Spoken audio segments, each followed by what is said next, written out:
शिव शम्भो स्वयम्भो शिव शम्भो स्वयम्भो शिव शम्भो स्वयम्भो शिव शम्भो स्वयम्भो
വന്നു കഴിഞ്ഞാൽ ക്ഷേത്രത്തിൽ നിന്ന് നമുക്കതിൻ്റെ ഗുണം ലഭിക്കണമെന്നുണ്ടെങ്കിൽ നമ്മളെപ്പോലെ തന്നെ മറ്റുള്ളവർക്കും ലഭിക്കണമെന്നുണ്ടെങ്കിൽ നമ്മൾ ക്ഷേത്രത്തിലേക്ക് ഡയറക്റ്റായിട്ട് ഒരിക്കലും ക്യാമറ ഉപയോഗിച്ചോ അല്ലെങ്കിൽ ഫ്ലാഷ് അടിച്ചോ നമ്മൾ ഫോട്ടോ എടുക്കാനോ വീഡിയോ എടുക്കാനോ പാടില്ല.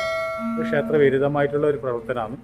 അത് ഞാൻ ഒത്തിരി പേരോട് പറഞ്ഞിട്ടുണ്ട്. പക്ഷേ വെച്ച് കഴിഞ്ഞാൽ ചിലവരത് ചെയ്യുന്ന കാണുന്നുണ്ട്. അത് ചെയ്യരുതെന്നാണ് നമ്മൾ അപേക്ഷിക്കുകയെന്ന്. കാരണം നമുക്ക് ഒരാൾക്ക് മാത്രമല്ല ആ ചൈതന്യം ഇതാവേണ്ടത്, മറ്റുള്ള എല്ലാ ജീവജാലങ്ങൾക്കും അതിൻ്റെ ഗുണം കിട്ടണം. അപ്പോൾ അതുകൊണ്ടാണ് പറഞ്ഞത്. അപ്പം ഇത് ശാസ്താവിൻ്റെ മന്ത്രമാണ് അവിടെ കാണുന്നത്. അപ്പം ഇതിൻ്റെ ആൾക്കാർ അവിടെ ഉണ്ട്, പറഞ്ഞു തരും. അപ്പം ശാസ്താ മന്ത്രമാണ്. ശാസ്താ മന്ത്രം എന്ന് വെച്ചാൽ ലൗകികന്മാർക്ക് ചൊല്ലാൻ പറ്റും. ഈ ശനിയൊക്കെ ബാധിച്ചവർക്കൊക്കെ ശാസ്താവിൻ്റെ മന്ത്രം ചൊല്ലിക്കഴിഞ്ഞാൽ അതിൽ നിന്ന് നമുക്ക് കുറേ ഭാഗം അതിൽ നിന്ന് മുക്തി ലഭിക്കുന്ന പറയാം. നമുക്ക് അതായത് ശനി എന്തായാലും അനുഭവിച്ചേ മതിയാവും, പക്ഷെ അതിൻ്റെ കാഠിന്യം കുറയും, അത്രയേ പറ്റും. അപ്പോൾ അത് എന്താണ് അതിൻ്റെ കാഠിന്യം കുറക്കാൻ എന്താ ചെയ്യേണ്ടത്? അത് ഓം മന്ത്രം പറഞ്ഞാട്ടെ. ഓം ഗ്രൂം നമം പരായ ഗോപ്ത്രേ നമം, അതാണ് മന്ത്രം. ആ മന്ത്രം കൃത്യമായിട്ട് എല്ലാ ദിവസവും ചൊല്ലുകയാണെങ്കിൽ ശനി ബാധിച്ചവർക്ക് തീർച്ചയായിട്ടും അത് പോകുന്നതാണ് വിശ്വാസം. മനസ്സിലായോ? നല്ല നമസ്കാരം. നമ്മൾ ഏതൊരു കാര്യങ്ങളായാലും അത് വിശ്വാസത്തോടുകൂടി ചെയ്യുമ്പം അതിന് ഫലം വരും. വരണ്ടിക്ക് എന്താവണം? അത് നമ്മൾ ഉള്ളിൽ നിന്ന് തന്നെയാണ് വരേണ്ടത്. നമ്മളിൽ നിന്ന് തന്നെയാണ് അതിലേക്ക് പ്രകാശിക്കുക. നമ്മളിപ്പം കണ്ണാടി നമ്മുടെ അടുത്ത് വന്ന് നമ്മളെ മുഖം കാണില്ല, കാണുമോ? ഇല്ല. അപ്പം നമ്മൾ കണ്ണാടിന് മുന്നേ പോയി നിൽക്കണം, എന്നാലും മാത്രമേ നമുക്ക് നമ്മുടെ മുഖം കാണാൻ പറ്റും. അതുപോലെ തന്നെയാണ് എല്ലാ കാര്യങ്ങളും. മനസ്സിലായോ? നമ്മൾ ഭഗവാന്റെ മുന്നിൽ എത്തിപ്പെട്ടാൽ ഭഗവാൻ നമ്മളെ കാണും. അല്ലാതെ നമ്മൾ ഭഗവാനെ കാണുമോ ഇല്ലയെന്ന് ചോദിച്ചിട്ട് നമ്മൾ വീട്ടിൽ പോയി ഇരുന്ന് കഴിഞ്ഞാലൊന്നും ചിലപ്പോൾ കണ്ടില്ല എന്ന് വരും. അപ്പം ചോദിക്കും അതെന്താ അങ്ങനെ? വീട്ടിൽ നിന്ന് ഭഗവാൻ കാണുന്നുണ്ട്, ക്ഷേത്രത്തിൽ നിന്ന് കാണുന്നത്. പക്ഷേ ക്ഷേത്രത്തിൽ നിന്ന് കാണുന്നതും അത് ഒരു പ്രത്യേക ചൈതന്യത്തോടു കൂടിയാണ്. അവിടുത്തെ കൃത്യമായിട്ടുള്ള പൂജാരീതികളും കാര്യങ്ങളൊക്കെ. നമ്മൾ വീട്ടിലൊരു വിളക്ക് വെച്ച് നമ്മൾ ഭഗവാനെ പ്രാർത്ഥിക്കുന്നു മാത്രം. രണ്ടും പൂർണ്ണ ബലം തന്നെയാണ്. മനസ്സിലായില്ലേ? ശ്രീകൃഷ്ണപ്പരുന്നു തന്നെ ഞാൻ കാണിച്ചു.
നമസ്തേ.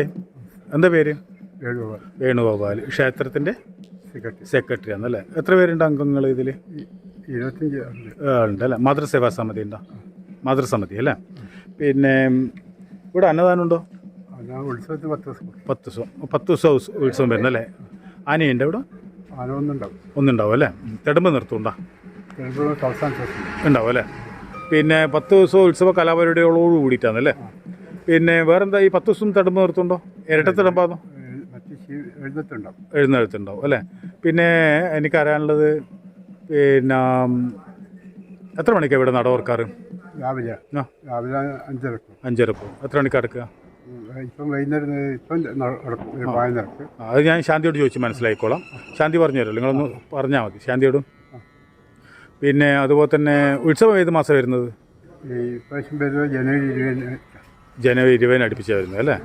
അന്നത്തെ ദിവസം 10 ദിവസം അന്നദാനം ഉണ്ടാവും അല്ലേ? പിന്നെ അപ്പം ജനങ്ങൾ വഴിപാടും കാര്യങ്ങളൊക്കെ ചെയ്യാൻ ആഗ്രഹിക്കുന്നുണ്ടെങ്കിൽ എന്താ ചെയ്യുക? ഇവിടെ തന്നെ ഓഫീസുകാർ ഒന്ന് ബന്ധപ്പെട്ടായോ അല്ലേ? നമ്പർ നമുക്ക് കയ്യിൽ കൊടുക്കാം. പക്ഷേ നിങ്ങളെ നമ്പർ ഒന്ന് പറഞ്ഞേക്കും. 9846785479. എന്തെങ്കിലും സംശയം ഉണ്ടെങ്കിൽ വിളിച്ചു ചോദിച്ചാൽ കൃത്യമായിട്ട് വഴി പറഞ്ഞു തരും അല്ലേ? പിന്നെ അതുപോലെ ഈ നാലമ്പല ദർശനത്തിന് പോകുന്ന കൂട്ടറോടും കൂടി നമ്മൾ പറയുന്നത്, നിങ്ങൾ കണ്ണൂരിൽ നാലമ്പല ദർശനം പോകുമ്പം ഗുരുവായൂർ പോലുള്ള ഒരു ക്ഷേത്രമുണ്ട് ഇവിടെ അല്ലേ? അതായത് ഉടുപ്പി കൃഷ്ണനെ പോലുള്ള ഒരു ക്ഷേത്രം, ശ്രീകൃഷ്ണ പെരുമാളിൻ്റെ ക്ഷേത്രമാണ്. അപ്പോൾ അത് നിങ്ങൾ കാണേണ്ട ക്ഷേത്രമാണ് അല്ലേ? അപ്പം അതെന്ന് വെച്ചാൽ നിങ്ങൾ അവിടെ വരിക, അവിടെ വരുന്ന മുമ്പിട്ട് ബസ്സിലെല്ലാം വരുന്നതാണെങ്കിൽ നിങ്ങൾ എന്താക്കാന്ന് വെച്ചാൽ ക്ഷേത്ര കമ്മിറ്റിയിലെ സെക്രട്ടറിയാണ് ഇദ്ദേഹം, വേണുവേട്ടൻ അല്ലേ? വേണുഗോപാലല്ലേ? വേണുവേട്ടൻ. അപ്പം വേണുവേട്ടനെ വിളിച്ച് പറഞ്ഞാൽ വേണുവേട്ടൻ കുറച്ചും കൂടി അതിനുള്ള സമയവും സൗകര്യങ്ങളും ഉണ്ടാക്കിത്തരും, ദൂരത്ത് വരുന്ന കൂട്ടറാണെങ്കിൽ അല്ലേ? അപ്പോൾ അതുകൊണ്ടാണ് പറഞ്ഞത്, അതിനുള്ള വഴി ഉണ്ടാക്കി തരുന്ന പറഞ്ഞത്. പിന്നെ നമ്മളൊരു ഇവിടെ ക്ഷേത്രത്തിൻ്റെ ഇതൊക്കെ പണി ഇങ്ങനെ ബുദ്ധിമുട്ടിപ്പോയിട്ടുണ്ട് എന്ന് പറഞ്ഞു, അതായത് ചോരുന്നു എന്ന് പറഞ്ഞു അല്ലേ? 10-60 വർഷം കൊല്ലം പഴക്കമുണ്ടാവില്ല ഇത്. അപ്പോൾ എന്താ പറ്റിയത്? ക്ഷേത്രത്തിന് എന്താ ഈ ലീക്ക്? ലീക്കാന്നല്ലേ? അപ്പോൾ അത് പൊളിച്ച് മാറ്റിയിട്ട് വീണ്ടും ഇത് ചെയ്യാൻ വേണ്ടിയിട്ടുള്ള ഒരു ഇതാണല്ലേ? ഇവിടെ അന്നദാനശാല ഉണ്ടോ? ഇവിടെ തന്നെ അന്നം കൊടുക്കാറ് അല്ലേ? ഏകദേശം എത്ര ആളാ വേഷം ഉണ്ടാവും? ഉണ്ടാവും അല്ലേ? പിന്നെ ആഴ്ചക്കോ മാസത്തിൽ അങ്ങനെ കൊടുക്കലല്ല, ഉത്സവത്തിന് മാത്രമേ കൊടുക്കുള്ളൂ അല്ലേ? ഭാവിയിൽ ആരെങ്കിലും കൊടുക്കാൻ തയ്യാറാണെന്നെങ്കിൽ അല്ലേ അതിനുള്ള സൗകര്യങ്ങൾ ചെയ്തു തരും അല്ലേ? അപ്പം ഇത്രയും കാര്യങ്ങൾ അറിഞ്ഞ എത്ര കൊല്ലത്തെ പഴക്കമുണ്ട് ഇത്? 90 വർഷത്തെ കാലപ്പഴക്കമുണ്ട്. എന്താ ഇവിടുത്തെ ഐതിഹ്യം എന്താണെന്ന് ശരിക്കും പറയുന്നത്? ജീവിതാളിങ്ങനെ കച്ചവടത്തിന് ആരാധിച്ച് നിൽക്കുക. ചില ലക്ഷണങ്ങൾ കണ്ട് ജോലിച്ചിൻ്റെ അമ്പലമായിട്ട് വരണം പറഞ്ഞു. അങ്ങനെ വന്നു കാലക്രമേണ വലുതായി വന്നു, വിഗ്രഹം വലുതാവും അല്ലേ? അങ്ങനെയാണ് ഇപ്പോൾ ഉള്ളത്. ഓട്ടോമാറ്റിക്കായിട്ട് വിഗ്രഹം വളരുന്നു എന്നാണ് പറഞ്ഞത്. അങ്ങനെ തന്നെ. അപ്പോൾ ഒരു കൂടി പേര് പറയും. വേണുഗോപാൽ. നല്ല നമസ്കാരം, നമുക്ക് കാണാം. എന്തായാലും ധാരാളം പേര് ക്ഷണിച്ചിട്ടാണ് നമ്മൾ ഇങ്ങോട്ടേക്ക് വന്നത്. നിങ്ങളും ഇവിടെ സൂപ്പർ പവറിനെ നിങ്ങൾ വന്നപ്പം തന്നെ ആ മര്യാദയും സ്നേഹവും കാണിച്ചു, ചേർത്ത് പിടിച്ചു. അപ്പോൾ സന്തോഷം.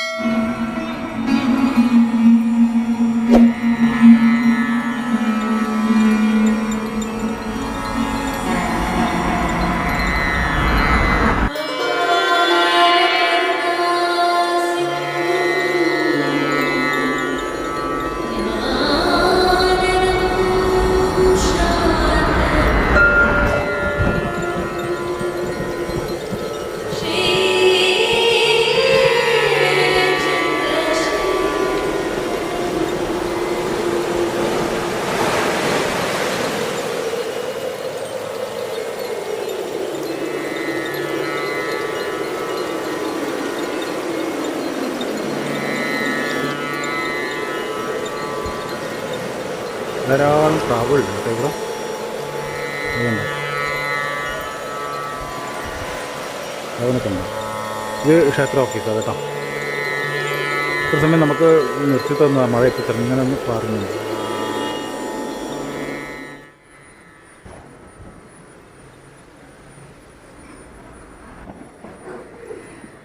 നിങ്ങൾ വഴിപാട് ചെയ്യാൻ ആഗ്രഹിക്കുന്നുണ്ടെങ്കിൽ ഇതിൻ്റെ QR കോഡ് ഞാൻ ഇതിൽ ഉൾപ്പെടുത്തിയിട്ടുണ്ട്. നിങ്ങൾ അല്ലെങ്കിൽ ഈ ഫോൺ നമ്പർ വിളിച്ച് ചോദിച്ചാലും മതി കേട്ടോ. ഇതാണ് ഫോൺ നമ്പർ.